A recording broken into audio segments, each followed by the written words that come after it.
भनेपछि चल्दैन त।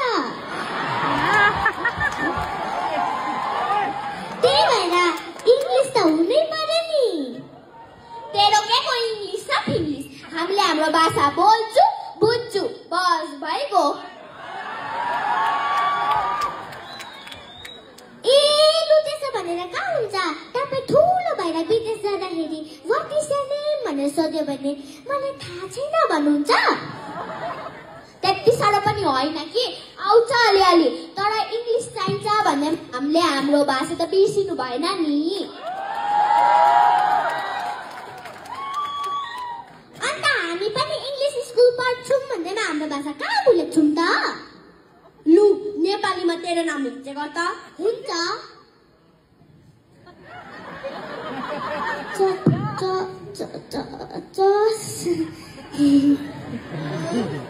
त्यतिको चाहिँ हुनु पर्यो नि त।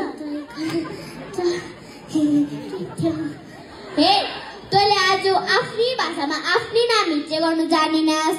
भोलि पर्सि तेरो सन्तानले क ख अ आ पनि चिन्नु छोड्छ। अनि त्यसपछि तेरो सन्तानको नाम के हुन्छ तँलाई थाहा छ?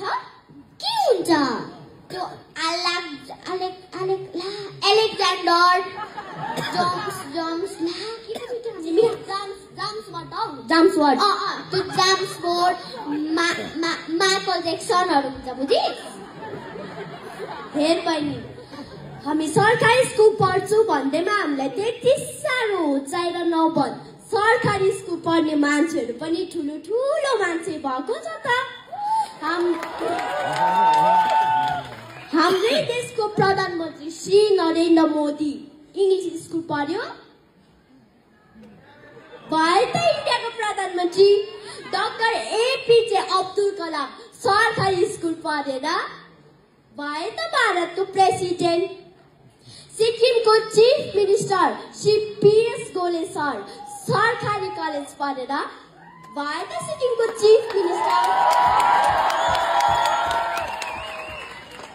अब बुझिस्? तँले जेसुकै पढ तर आफ्नो भाषा चाहिँ कहिले बिर्सिनु हुँदैन। आफ्नो भाषा पनि बिर्सिनु हुँदैन। पढेपछि एउटा लक्ष्य लिएर पढ्नुपर्छ कि म यस्तो हुन्छु भनेर।